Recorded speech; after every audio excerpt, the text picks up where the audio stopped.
Welcome all to my conversation with Professor Joshua Hochschild, who is a professor of philosophy. We are talking mainly about his book Mind at Peace, which he wrote together with his colleague and friend Christopher Bloom. The subtitle of the book is Reclaiming an Ordered Soul in the Age of Distraction. So we talk about how classical education, Plato, Aristotle, Aquinas, St. Augustine, can help us in a proper, profound sense to redirect or direct our attention to the good and to a good use rather than being distracted and ending up with a restless soul and frail nerves, as Nietzsche puts it. We also talk about leisure as the basis for civilization. Some of you might know that's a topic very important, very close to my heart. And as this is with the pandemic that we're facing, that we're living through, which is you could say, and I've said this before, is a global memento mori moment where we are reminded of our mortality, frailty, and finitude on the earth. Perhaps this is a time also to really get into the mode of a profound understanding of self-cultivation. Mind at Peace, one of the early readers of the book, Joshua told me, said that this is a very important response, akin to Joseph Pieper's book, which responded also to a profound crisis back then of the 20th century with Mind at Peace, to a crisis of the 21st century, which is the crisis of the inherent danger of digitization and of technology, which kind of drives on our attention and wants our attention misdirected at more and more distraction. So I hope you enjoy the conversation. As always, feel free to share the videos, subscribe to the channel if you like, support us on Patreon. There should be a link down there somewhere. And I wish you all the best. Keep well. So welcome all. I'm here today with Professor Joshua Hochschild, who is a professor of philosophy. And you can just introduce yourself a bit if you like. We'll talk about your book, Mind at Peace. And we'll also talk about the importance of classical education, leisure, acedia and sloth, and what virtues are in our digital age. So, stage is all yours. Thank you. Thank you, Johannes. That's a lot to cover, but I think we can do it, and I think we can connect it all. I teach philosophy at a small Catholic college in rural Maryland in the U.S. I've taught here for about 15 years, since soon after my reception in the Catholic Church. Mm-hmm. And one of the privileges of teaching here is that I not only teach undergraduate students, and we have a pretty robust classical core curriculum with philosophy, but I teach seminary students as well. And being a part of seminarian formation is a big privilege. So that's also relevant to the background of the book. So the book was the idea of a friend of mine who's also a philosophy professor and has taught in programs that are both for undergraduates but also for ministry formation, Chris Bloom. And he had the idea for a book that would bring classical philosophical psychology to bear on the challenge of attention and virtue in the digital age. That's a rough summary of our challenge. And when he described it to me, I sort of understood exactly the need for a book like that. Mm-hmm. And we also have similar personal experiences. He's also a convert. We both have families. We both have children. We've watched our children and ourselves go through the digital revolution. Yeah. And have been teaching students through the digital revolution, and so noticed differences in the way that students handled reading assignments and writing assignments and the kinds of issues and concerns that today's students are grappling with. So that's a kind of background to my work and the book. My research specialty was in medieval philosophy, especially logic and metaphysics. Mm-hmm. But those issues of first principles always have for me a very practical import. So I've also extended, in addition to philosophical psychology, I've written about social theory, political philosophy, ethics, because I think that first principles have ongoing relevance to modern challenges. There's been articles going around actually, and I'm never quite sure, of course, what the authors there mean by first principles. It might mean something else in you, but that the world in post-corona times might move back towards first principles.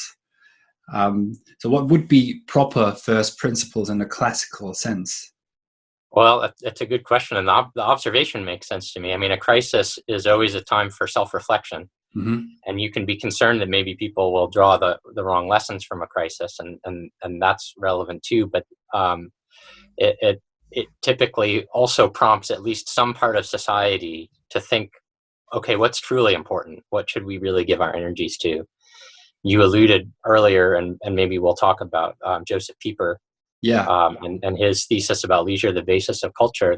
The context of that book is absolutely relevant, right? That's World War II, and his concern that after World War II, that people might think that it's time to get back to work, and have the wrong lesson about what the purpose of work and industry is, and lose the moment of realizing, okay, here's where we can put work in context, ordered towards some higher human goods, including prayer and contemplation. And I think something similar was already going on with the digital revolution, that there's a kind of crisis in society and culture. Some people noticed it, other people were experiencing it without being able to put words to it. But that it's an opportunity for us to reflect on what's most important. And I do think the pandemic can intensify that to a certain degree. It's making families and employees and employers and everybody take stock of what's really most important in life. So coming back to the project of the book, which plays or tries to provide guidance with grappling with this crisis of the digital age, which is inevitable. Right? It is inevitable that it will actually probably intensify, especially also with the pandemic. Digitization is actually, it seems, getting stronger with the pandemic. We're now meeting over Zoom instead of going to the pub.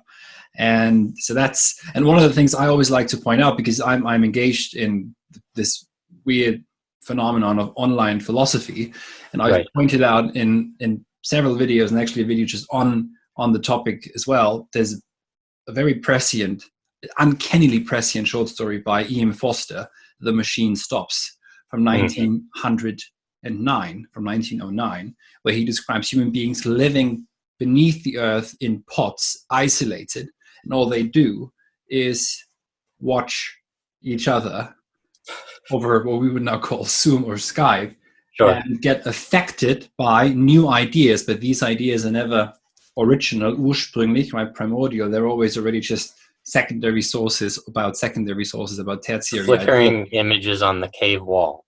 Yes, exactly. Yes, exactly. It's the cave for the 20th and 21st century. So that's the danger inherent in this too.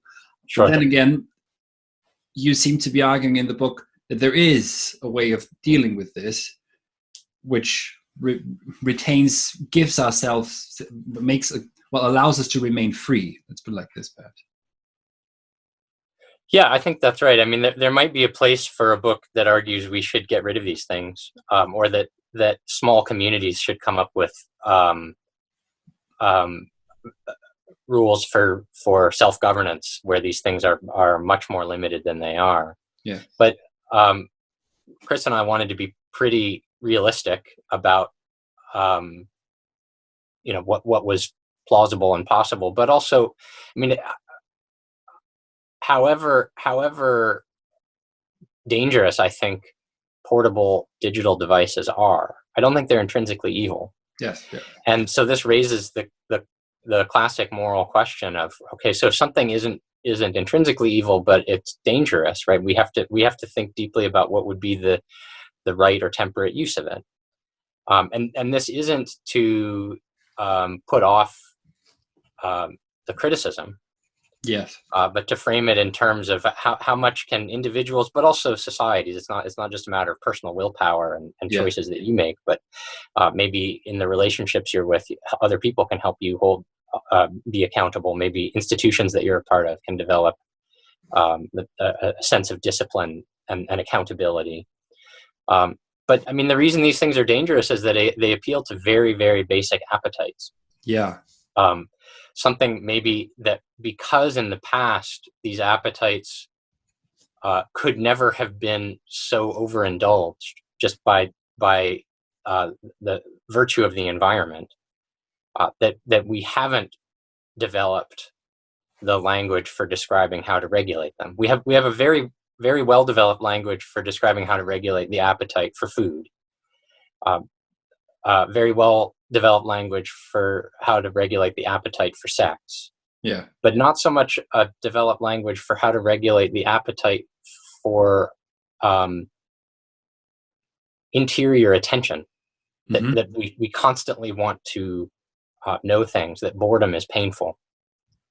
And in the past, everybody knew boredom was painful, but boredom was also inescapable, so people learned how to live with it and negotiate it. And they never had an opportunity to systematically avoid boredom simply by glancing at a screen, simply by swiping or pressing a button or waiting for feedback, waiting for likes. Yeah. So the simple act, say, of standing in line and being able to entertain your own thoughts, or to have a conversation with a stranger, or simply to tolerate being bored, we now recognize as an art, because so many people, as soon as they stand in line, will pull out their phone to be distracted. We actually want the constant distraction.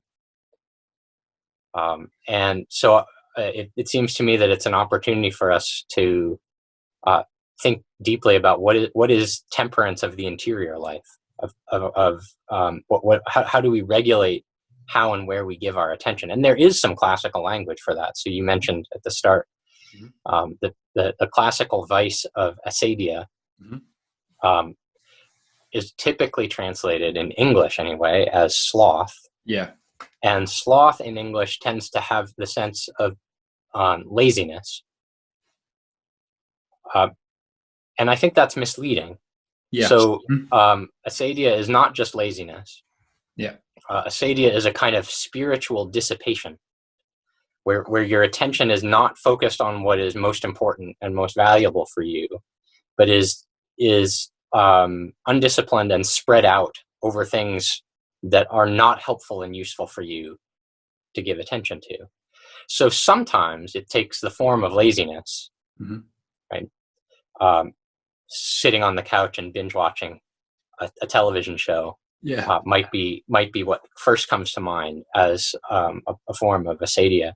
But it can also take the form of a kind of frenetic busyness, where instead of focusing on what's really important, you just busy yourself with all kinds of little trivial things to distract yourself. And so busyness can be a form of acedia, a form of a lack of interior discipline over how one is directing one's energies. And I think we've lost a sense of what that is, or it's not common for us to talk about that vice in our society. It's not common to talk about vices at all. That's definitely true. Nor is it common to talk about virtues. Right. But it speaks to, I think you argue, what acedia, or this machinery of distraction does is it attacks one of our base vices, which is, weirdly enough, curiositas, which is often presented as curiosity. But there's a bit of, again, we have to be careful with words here and what they mean. Right. So acedia is a sort of general dissipation of the will. Yeah. Where it's a failure to love properly. And Aquinas says that one of the daughter vices of acedia is curiositas, which is a failure of intellectual desire. So if acedia is a failure of desire in general, the failure of our intellectual desire, our desire to know, is curiositas. And again, it's very hard. Our failure to talk about this is evident in the difficulty of translation. In English, curiosity doesn't usually even have a negative connotation. Yeah, it's I mean, we positive. might say curiosity killed the cat. We might know that curiosity can be dangerous, but typically we praise curiosity. We talk about how to cultivate curiosity in children. We think that curiosity is a spur to knowledge. We link it maybe with wonder. But classically speaking, curiositas was a disordered appetite for knowledge, a desire for knowledge of the wrong kinds of things, to the wrong degree, in the wrong circumstances, for the wrong reasons. It's what's behind gossip. It's what's behind, envy and pride in knowing things that other people don't know. Augustine is famous for talking about the sin of curiositas, and it's contrasted with studiositas. Again, a translation is misleading because it doesn't imply studiousness in the sense of being a good student.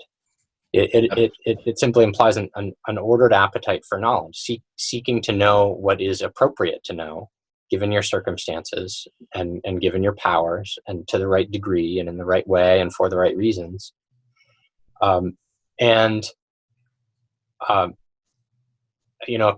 Aquinas observed that acedia can cultivate curiositas.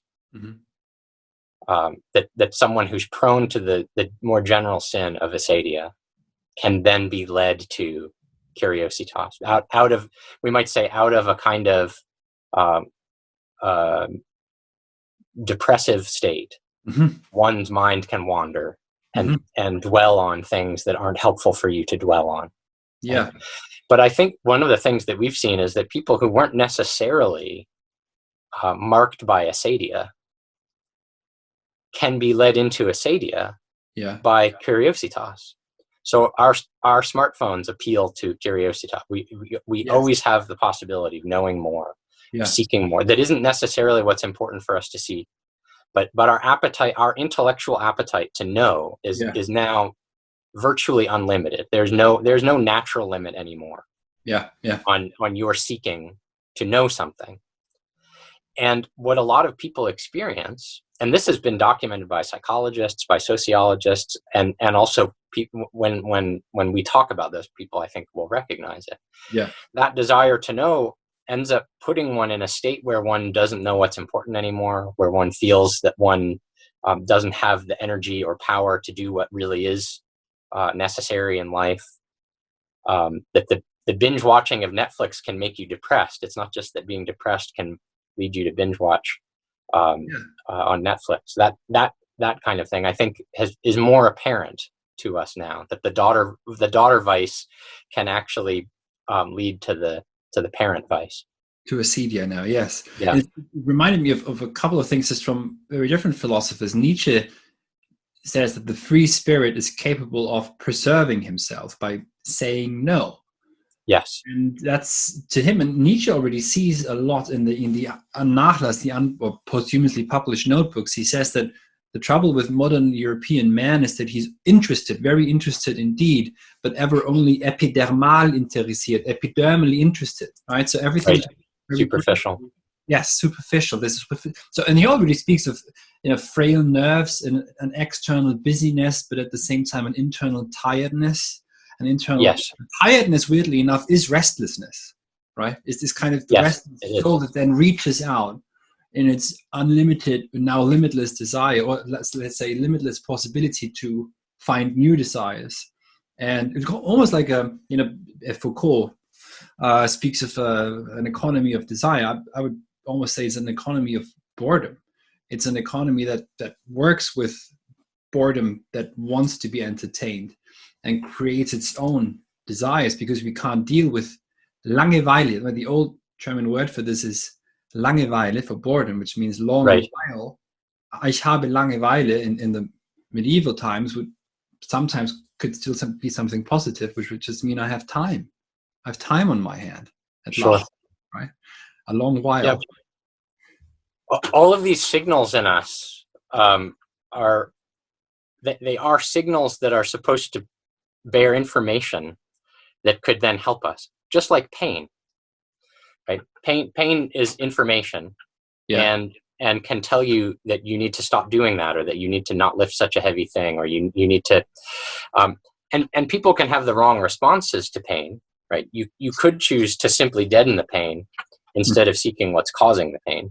Yeah. So if you touched the stove and it was hot, and instead of learning the lesson not to touch the stove, you anesthetized your hand so that you could keep touching it, right? I mean, that sounds crazy. We know that that's not right. Or if you have a rash that itches, right, you can keep itching it, or you can realize that maybe that's not actually going to help heal, and you could do something. Now, maybe there an anesthetic is appropriate, right? You need to stop the feeling of itching so that you can then treat the actual underlying condition, not the superficial condition, but the subdermal issue that needs to be corrected. And it takes a kind of art to know how to interpret the signal as a signal that you can learn from, and boredom is the same way. I mean, it's not that boredom is wrong. Yes, it's not that boredom is a terrible thing. It's a certain kind of interior discomfort, like a pain or an itch, and it could tell you, oh, you know what, you need to get up and do something, right? Or it could tell you, you lack a purpose, and you need to figure out what it is that you're about. Or it could tell you, this is a fruitless meeting. We need to hurry it up so that we can end the meeting. In and of itself, the boredom doesn't tell you what's wrong, but it's a signal to look for something that's wrong. But if now every time that, I mean, I'm exaggerating a little bit, but I don't think too much. If every time now somebody feels bored, they need a screen to look at, then they're ignoring learning about themselves. They're not even taking time to take stock of what it is that a human person might actually take satisfaction in, what might be genuinely healthy. It's like scratching the itch every time you itch, and never stopping to think, I wonder why I have this chronic syndrome. Maybe I should treat that. Yes. So there's lots now that I want to come back to. One of them is, maybe you could say a bit more about purpose, because what these digital tools do to some degree is also take away our purpose. And this is where I think depression then comes in. And one more thing just on curiositas, Heidegger in Being in Time also talks about curiosity and says that this is, as you said, this is where gossip comes from. It's actually quite a dangerous, and not inherently evil, but a dangerous phenomenon of the everyday life. And the German word for curiositas, for curiosity, is Neugier, which is greed for something new. Right? This is very much our talk, is the greed for something new. The old is, we don't want the old. We've forgotten that Aristotle said toti en enai, that which was being. So that's just the name for it, the old. But yes, we want the new. And then we lose, weirdly enough, a sense of purpose. Purpose and continuity. Because perhaps I love that. I love the German word you described, because it has greed built into it. So it's a form of intemperance. Yes. And then the pursuit of novelty means that one is dissatisfied with anything that might connect you to your past. Yes. And human beings are greatly adaptable, and there's nothing wrong with something new or something but we all know that a healthy organism, not just human beings, right, has to have some kind of balance of continuity and change. Yes. And if something is dissatisfied with its past self so much, or with past information, with something that could be reliable and returned to as a touchstone, always needs something new, that is going to be a very, very dissatisfied, disoriented organism. Yeah. Yes. And frail, right? And frail, right. Right. Happy, as the saying goes in North America, I think. Right. And I think it even could have some of the properties of addiction. So the further dissatisfaction of feeling unrooted, of always seeking something new, it experiences itself as unslakable, because it's always looking for something new, but then it tries harder and harder to slake itself. It tries harder and harder to seek fulfillment in that which cannot be fulfilling, which is what a drug addiction is experienced like. Yeah. Right. Or, to make a connection to some of our classical authors, when Plato describes the tyrannical soul in Book 9 of the Republic, he doesn't just say that the tyrannical soul is ordered towards the wrong things, but that the tyrannical soul is ordered towards the wrong things with the part of the soul that can't even hold those things. It's like a leaky sieve. Yeah. So the virtuous soul is seeking the right things with a part of the soul, the reasoning part, that can actually hold those things and be filled with them. Mm-hmm. But the appetitive part of the soul can never be filled. It will always want more, because as soon as it has something, it slips away, so that it needs more. And so it's as fruitless as trying to fill a vessel with holes in it. That would be the pursuit of newness, it seems to me. Yes, that would be the entire economy we live on. Live in. Yeah. I mean, so much talk right now, much energy goes towards self-cultivation, to use this time as self-cultivation. There's a bit of a slowdown. Even the Queen said Sunday night that this is a time to slow down. And right. Yes, so this was her fourth in all addresses to the nation as a queen. Right. Been four, except for the Christmas addresses and some other official addresses. And she said this is a time to slow down, and then we will meet again. So she actually made also this connection to the past of Britons and good humoredness. We shall prevail, etc. Also this. Sure. But yes, also to slow down. And what would be? And she has memories of World War II. She does, yes, very yes. much. What would be? So you mentioned temperance before, moderation. Those would be virtues to cultivate. Yeah. I mean, at their most general, right? Temperance or moderation is the virtue of ordered desire. Yeah. Seeking the right, wanting the right things to the right degree in the right way. And we like any vice, we might be tempted to think that it has one opposite, overindulgence. But it's also possible to have the alternative side of underindulgence, and part of curiositas is seeking too much of a certain kind of knowledge. But that means that another kind of knowledge is lost. So it's not seeking enough of what is truly important. Classic example: the parent who now is too distracted by digital technology to give attention to his kids, right? So attention is too much ordered in one direction. Yeah. But that means that what deserves his attention and what needs his attention and what would be virtuous is being neglected. So there's not enough attention being given to what matters. And I think remembering both of those is important. It's related also to another virtue and vice that Plato talks about in the Republic. Right, the Republic is mainly about justice, and the vice that Plato talks about as most opposed to justice is pleonexia, which is the taking of too much, of not being satisfied with enough. Mm-hmm.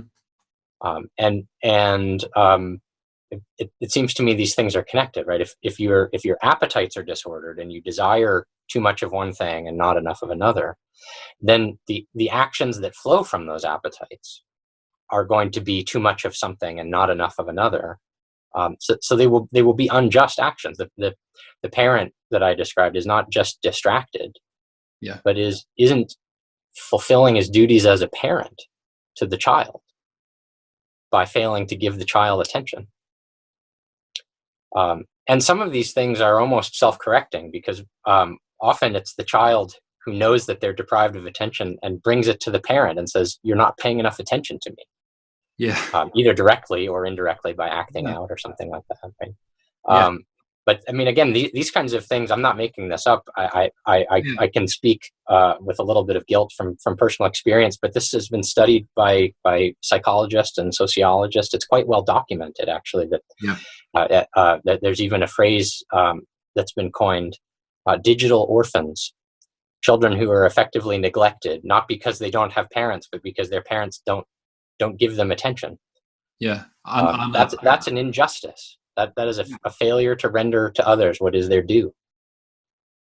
But that's a profound point that you raised there, especially coming at this from Plato's Republic, which Sure. of course is about the proper polis, the just, well-ordered and well-maintained polis, which is where we are and can be human outside the polis, as you know, for an Athenian, being human. And of course, in such an unjust, there can be what looks like a city, but there wouldn't be a proper polis in such a world, shall we say, where attention is always misdirected.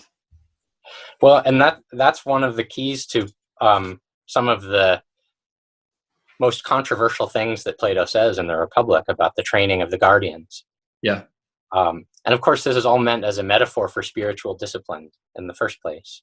Yeah. But even if we take it literally as a political theory, right, the key thing that Plato describes for the guardians is that they need to not have a divided attention.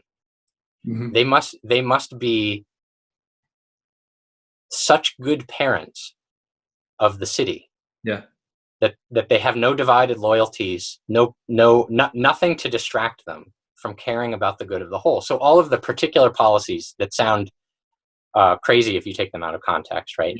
The abolition of marriage and family, the total holistic education, it sounds like brainwashing, right? To get them to identify so much with their role as guardians that they would have nothing else to concern them. Right? That is about the part of the city, which corresponds to the part of the soul, being responsible for the whole, and therefore not having any private affiliations, any divided loyalties, any personal interest that would pull it away from what really matters. Yeah. And that's why they have to have moderation. They have to be able to control their appetites. They have to have moderation so that they can have the wisdom that they need to know what to do to rule, to effect justice, to have things ordered as they ought to be ordered, to render to all as they deserve to be treated. Yeah. So it's almost the ideal state of having attention right where it needs to be. Rather, so he's not described, because very often Karl Popper, for example, would argue that what's being described here is a dystopian tyranny, is a dictatorship. Right. What would be the misunderstanding here? I mean, Popper sort of selectively took parts of what Plato described and tried to fit it into modern theories of the nation state. So first of all, I think Popper just made a kind of category mistake in misunderstanding how a small scale political community like a polis would differ from a modern nation state. Yeah. He also failed to appreciate the extent to which the Republic's perfect regime is meant as a metaphor for spiritual discipline. So when I teach the Republic, I tell my students, every time Plato describes a political policy, try to think about what he's saying about the interior life. Right? If the rulers shouldn't have husbands and wives and shouldn't know the identity of their own children, right? What does that mean for how reason should be ordered? And I'm not saying it's easy to answer that, but I think Plato wanted us to ask that question while we were reading it. I mean, the other thing that Popper misses is that all of the Republic is designed to characterize the difference between tyranny and just rule. That's the whole plan. You wouldn't know that from reading Popper. Yes. And I mean, I don't even know if he ever read through the whole Republic, or if he just got it piecemeal and found some sections that confirmed his prejudices. But Popper rightly cared a lot about the threat of abusive power. He wrote this in the 40s. His was also a response to crisis. Yeah. Totalitarianism is something that we do need to be vigilant about. Yeah. He could have found in Plato great resources for characterizing what's wrong with totalitarianism, but instead he read Plato very superficially and thought that Plato was actually advocating totalitarianism. What Plato is advocating is that in order to be able to criticize the abuse of power, you have to have an account of power used virtuously. So you have to give an account of justice in order to answer Thrasymachus. Thrasymachus is the advocate of the abuse of power. Right? He's the tyrannical soul who thinks if you have power, you can do with it whatever you want to control people as long as you can get away with it. Go ahead. That is it. It's in a sense, it's a very humanly tempting political philosophy. We understand Thrasymachus is an exaggerated character, but he's psychologically plausible. We recognize him. There's a little bit of Nietzsche.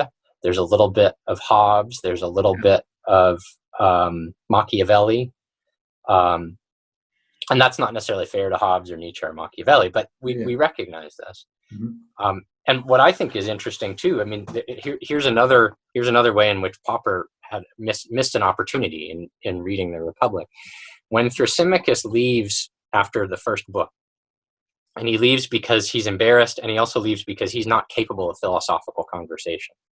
So Thrasymachus, since he believes that argument is all just about exercise of power, and so there's winners and losers. Yes.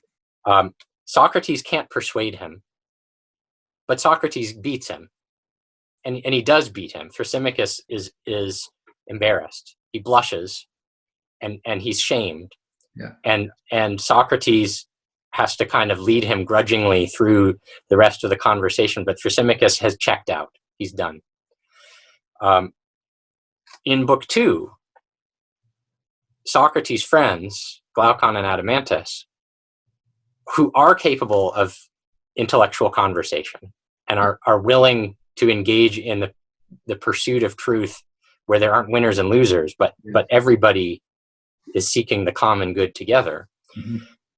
They aren't persuaded yet by Socrates. They believe that he must be right for all kinds of reasons, but they reformulate Thrasymachus's problem. Right? They want to come up with a plausible, more philosophically tame version of Thrasymachus's view. And what they come up with is what we would call social contract theory.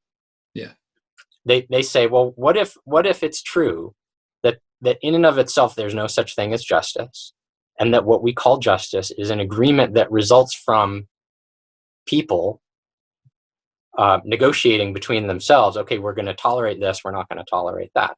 But there's nothing apart from the agreements between people that determines justice. And in that sense, all of Plato's Republic is a refutation of social contract theory, even before it was officially born in early modernity. But you need, in order to criticize totalitarianism, you need an account of a just regime. Most modern political philosophers, Karl Popper included, instead of giving an account of a just regime, have thought that it was most important to give an account of a regime that was so procedurally limited that it couldn't abuse its power too much. Yes. So and there's a place for that. I mean, I'm all in favor of arguments for limited government. It's not a political philosophy; it's a tactic. It's a tactic to limit power. To come up with a theory that describes why we shouldn't allow people to have too much power. But that isn't a theory of justice. It's not an account of what would it look like to actually have a benevolent regime, which is what we ultimately all care about. We want to live in a just order.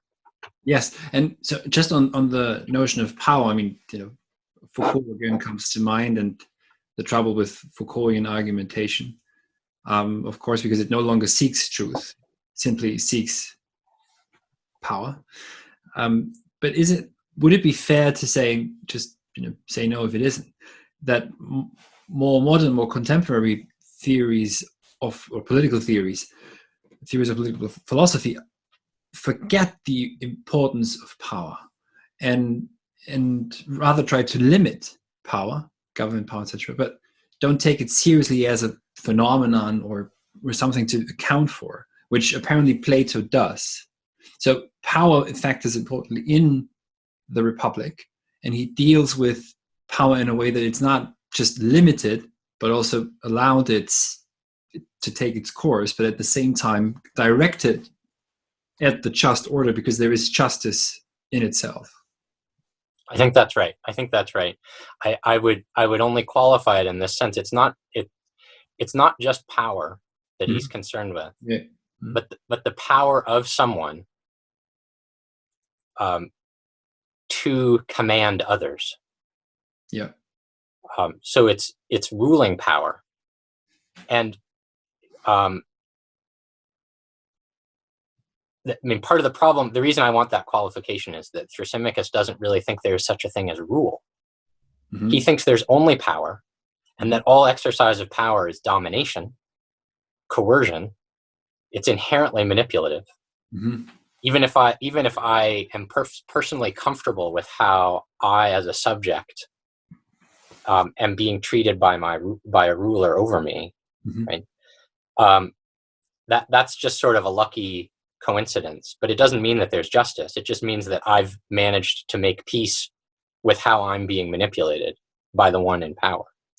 But Plato takes seriously that there is such a thing as authority to govern. Yeah. Parents have it over children. It's easier to see in smaller communities. That the nation state is so big that it is hard. It becomes harder and harder for us to understand what would make that kind of power legitimate, and that's why modern political philosophy was born in the first place, to take account of an entirely new scale of political order. Yeah, but it is political power, or the power to rule, the power to give direction to others that mm-hmm. then have a responsibility or a duty to comply, not just to be coerced or threatened, but to willingly act in obedience. We recognize much smaller scale scenarios in which that's legitimate. We think it's legitimate in the army. We think it's legitimate in a company. Your boss has rules for you. We think it's certainly legitimate in a family.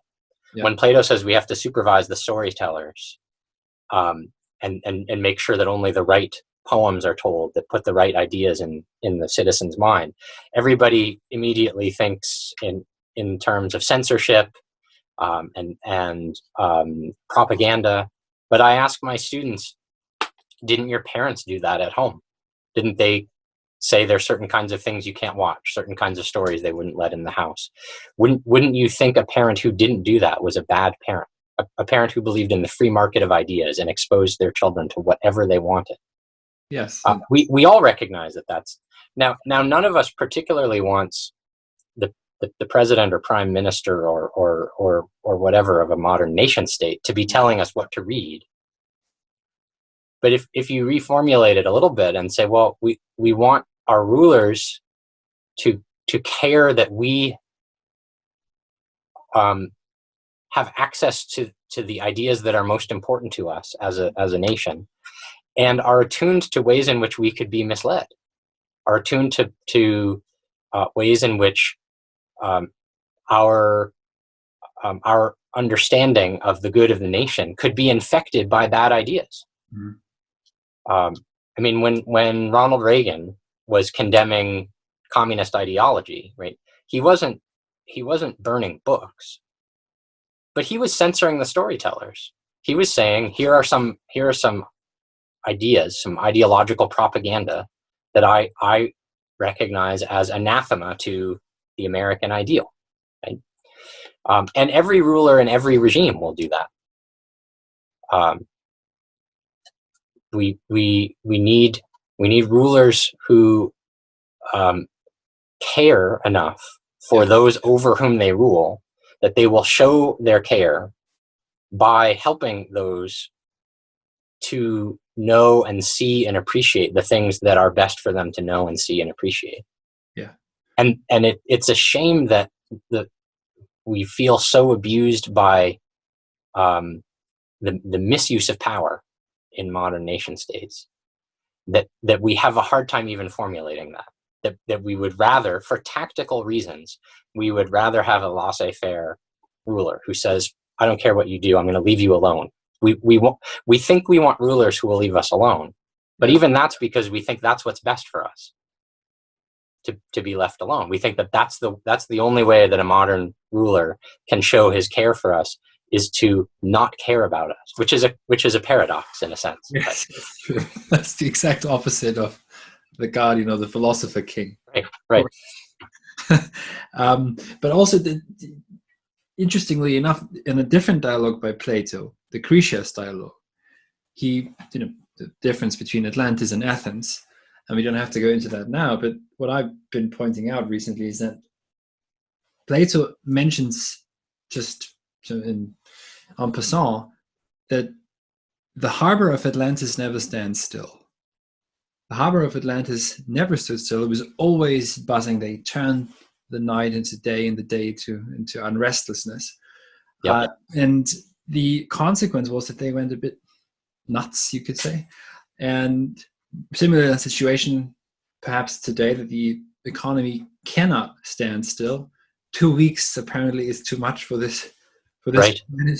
for this planetary factory to stand still and come to its senses for a minute. But the Athenians, he says, it's when skole arrives, leisure, we usually translate it as, that's when Athens becomes Athens. That's when the polis becomes a polis. And that's also when mythologia, so mythology, or legends, the knowledge, the wisdom of what the old ways of being become possible, and their hearts become open to. That their logos turns, their nous and logos turn towards leisure and turn towards this fullness of existence rather than lack and we need more, etc. And so because we've mentioned Pieper before, I've got the German, the quote usually translated as leisure as the basis of civilization.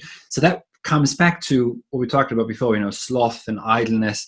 When we think of course, of leisure, etc., it's some time free from work, where we're licensed, etymologically speaking. Right? We've got the license to take some time off from work, but the Greeks would, and someone like Pieper and medieval thinkers like Aquinas would still think of it quite differently. They would consider it the basis of culture.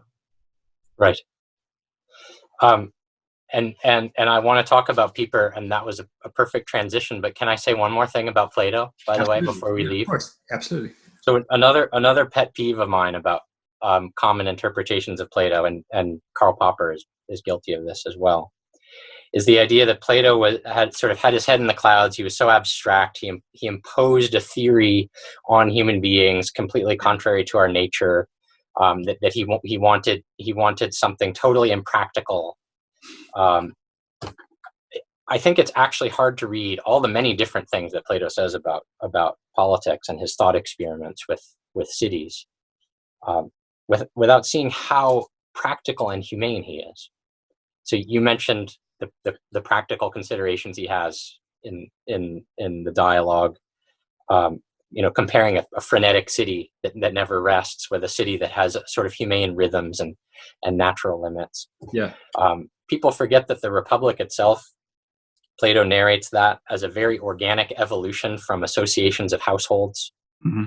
It's not designed from the top down, contrary to what everybody says about Plato. The ideal city is organically formed from the bottom up by individuals and households trading with each other, realizing the efficiencies of division of labor, realizing the diversity of talents and skills and resources, and working together. It's essentially a libertarian and agrarian origin story about how the city evolves, and then it only requires a ruling class, because a little bit of the frenetic energy is added with the appetite for the non-necessary things. But even so, it's still described as that the guardians would everyone would recognize the need for guardians to protect the city that they have built. So it's a very organic story. It's very practical. And the last Platonic dialogue I'll mention, Plato's Laws, also discusses an ideal city. And again, it's very concrete. It's very practical, down to the details of how far it should be from the coast in order to have just the right amount of trade with other cities, so that it has a degree of self-sufficiency, but is also open to receiving and giving resources to other cities, to the design of the streets. I mean, if anything, maybe he's micromanaging, but he's micromanaging a very practical, humane. You can actually visualize the city that he's describing, and understand how it fits with human nature in terms of the scale, the rhythms of life, the kind of trade, the kind of familial associations that take place there. And people, it's all there to be seen, but because people come to Plato with this prejudice that he's an abstract totalitarian, they just don't see it. They can't see it, and I think it's a huge shame. But Pieper's point about leisure, and this goes back to Plato, and of course it goes back to Aristotle. Aristotle says something similar at the beginning of the Metaphysics about the kind of conditions under which theoretical science is developed, under which contemplation is developed. And it does require a certain stage of civilization when people have enough of their material necessities provided for, that they can give attention to things that aren't immediately useful. So there's a certain kind of, and we know that this is actually, it's not just a thought experiment. This is true historically. There's a certain kind of mathematics that develops for practical purposes, for trade, for architecture, for building, for accounting, for taxation. But mathematics, as we know it, as a discipline that might have practical consequences, but that even often develops theoretical space before we know its practical relevance. That only develops after civilization has reached a certain stage, when people have the leisure to engage in a kind of activity that isn't immediately practical. And we do typically think that leisure is what you do in your spare time. That it if it has a purpose at all, its purpose is simply to relax and recharge so you can get back to what's really important, work, right? So even the idea of a Sabbath is sort of built into human nature, that we need a rhythm of work and rest. We need to sleep at night. We need a period during the week to remind us maybe that there's something other than the daily grind. And we're tempted to think that time off, that time of rest, is for the purpose of getting back to work. But what Pieper, following Plato and Aristotle, say is that actually the work is for the sake of the rest. Just like the Lord creates for 6 days, and it's not that he rests on the seventh because he's tired. God doesn't get tired. But the seventh day is like a culmination. It is the fulfillment of having built. Now we can appreciate what we've built. And in our leisure time, I mean, sometimes we misspend our time of leisure, but then it's not really leisure. Leisure is not engaging in no activity at all. Or in perfectly useless activity. It's engaging in activity which is its own end, activity which is valuable just for its own sake instead of instrumental activity. And so that's why true leisure activity is more valuable than what we think of as practical activity, because practical activity is instrumental. It's done for the sake of something else. But leisure activity is done for its own sake. Yeah. And obviously there are mixed cases. If I play a game with my daughter, maybe I also am thinking, oh, this is good for our relationship, so the game is useful for me to be a good parent to my daughter. But just insofar as we're playing the game, the purpose of the game is to play the game. It's not even to win, right? It's a sore loser who thinks the purpose of the game is to win. The purpose of the game is to play the game and have, and that's why you can have fun even if you lose the game. Yeah. And teaching children how to engage in activities like that is very valuable because play is a fundamental kind of leisure activity. Mm-hmm. And prayer is a fundamental kind of leisure activity. So we don't typically think of that as leisure, but prayer is an activity that is sought for its own sake. You're not getting anything out of it more than the act of prayer itself. You can ask for things, you can make petitions, you can give thanks, you can, but all of that is secondary to the activity itself. Even if you ask and you're not given what you ask for, right? Your prayer was still a valuable activity for the kind of activity it was. Yeah. It's not fruitless. Yes. And the German is Musse und Kult. Und yes. Kult is usually translated as culture, but kult is cultus, is worship. That's right. So it's right. About worship, and Pieper is a wonderful reminder of what it means to be human. Right? As Ivo De Gennaro always says, as he was my professor in Italy, he says, to be a human being is not a fact, it's a job. It's something we have to respond to.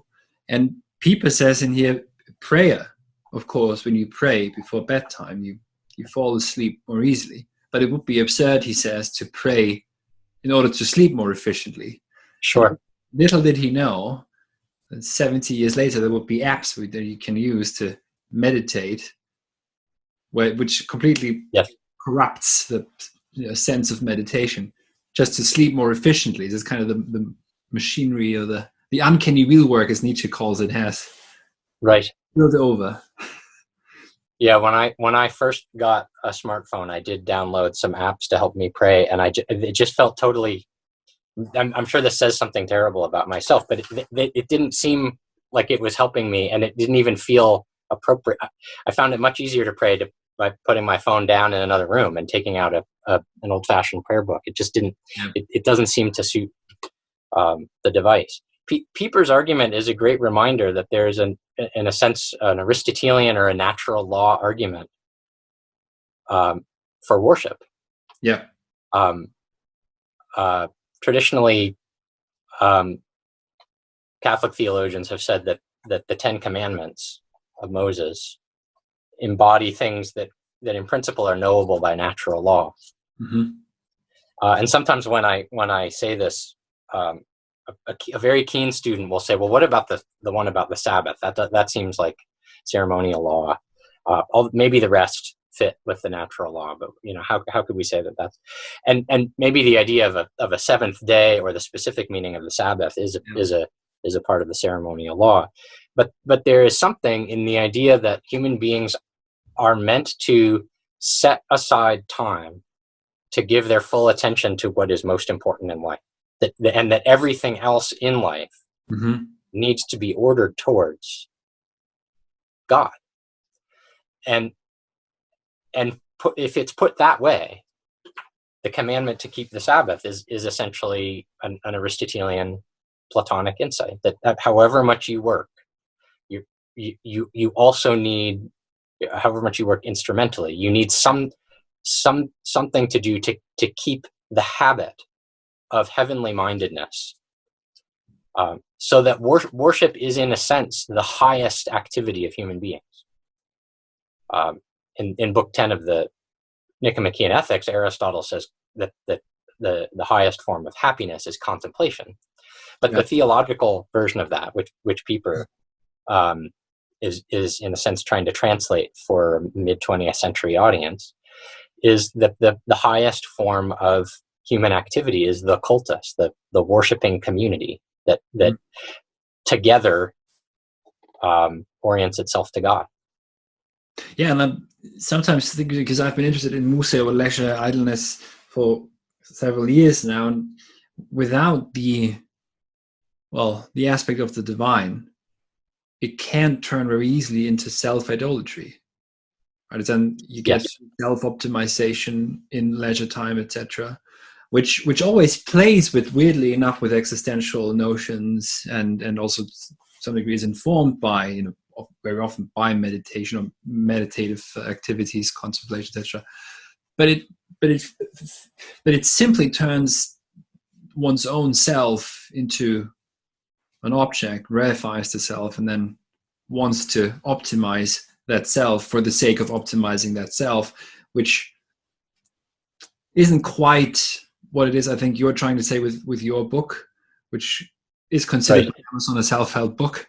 It is. It's a self-help book. I never thought I'd write one, but maybe that would be a good way of concluding this, is to maybe we'll try and point out what the differences are between that kind of these are my words, corrupted self-help, sure.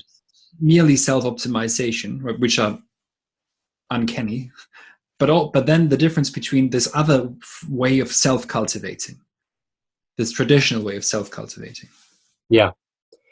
I mean, that's part of the reason why our book is divided the way it is, and it's almost Augustinian, but it's actually more structured by a Thomistic Aristotelian conception of the powers of the soul. So the book is divided into 3 parts. Yeah. And it's called A Mind at Peace. And so everything is ordered towards the 3rd part, which tries to describe the particular virtues necessary in order to think about God. Mm-hmm. And thinking about God in the different ways that human beings think. So there's a chapter about the virtues of discursive reasoning about God, but also about contemplating God, sort of dwelling on God's nature, insofar as that's something that we can reach for. Yeah. But in order to get to the properly intellectual virtues, yeah, we start with the everyday practical virtues. So there are chapters about courage and temperance, although we try to give a kind of new language to those and help people see them in fresh ways in the first part. And in particular, attention to friendship, since all of the practical virtues are ordered towards what it means to live in community with others, which is also what we're seeking in the last part, to be in community with God, which we do through the interior intellectual power of our soul. Mm-hmm. And so the middle part, the first part and the last part are mediated by the interior powers of the soul, not the external senses, which are disciplined by the practical virtues, but the interior senses. And this is where we talk about things like curiositas and studiositas, and judgment, and how it is that what we take in through our senses is kind of processed interiorly, in such a way that we can appreciate beauty and recognize things for what they are, and negotiate our world in reasonable ways. All the kinds of human grasping of our environment that is not just the exterior sense organs, but it isn't quite yet intellectual. Those need to be sort of disciplined and brought in order. So the reason I say it's a little bit Augustinian, because it moves from the external world to the interior to God, but it's really structured by the Aristotelian conception of the powers of the soul. We have exterior senses, interior senses, and both of those distinguished from the intellect. I think in general, modern philosophy has neglected the interior senses. We've lost the distinction between thought and imagination, between what Aristotle called the common sense and a more intellectual kind of judgment. We've collapsed those, and then in empiricism especially, but in other philosophies as well, we've almost lost the distinction between thinking and sensation. So you get people thinking, well, we could just program a computer to think.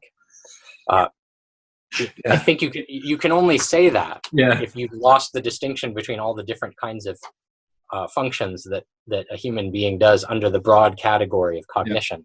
There are so many levels of cognition that are lost in translation when people say that. But as you said, the book, I'm talking a little bit more in terms of the philosophical resources we're drawing on. Yeah. The book is meant to be practical. Yes. And that's why it's a self-help book, in the sense that we hope that someone, say, could read a chapter a day and meditate on it. They begin with a prayer. Each chapter ends with some reflection questions, trying to bring the particular point about a virtue of the soul to bear on in very practical, concrete ways on our everyday lives. Mm-hmm.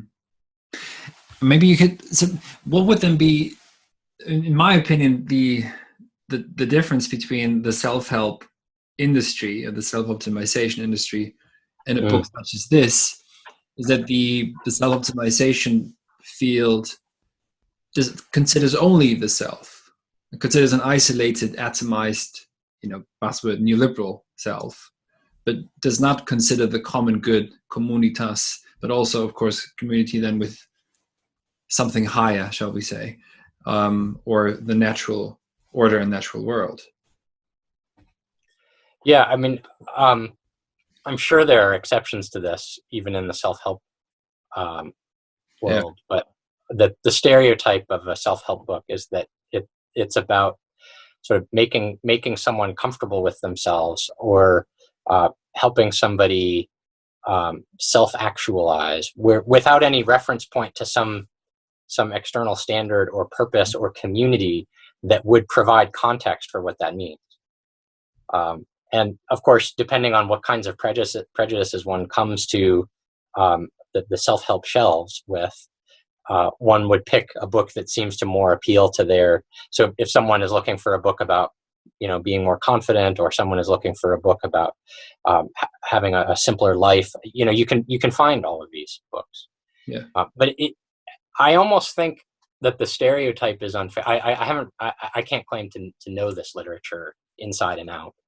It doesn't particularly appeal to me. But my sense is that read charitably, you could still find an element, even if it's not consistent and even if it's not explicit. You could still find an element where they are trying to orient the self to something that the self needs or would have to have in order to be completed or fulfilled. And I think some books even do that quite explicitly. So, I mean, I had long heard the title, The 7 Habits of Highly Successful People, and like a lot of academic, I don't know if this book is known in Germany, but it's a bestseller in the English language, The 7 Habits of Highly Successful People. Yeah.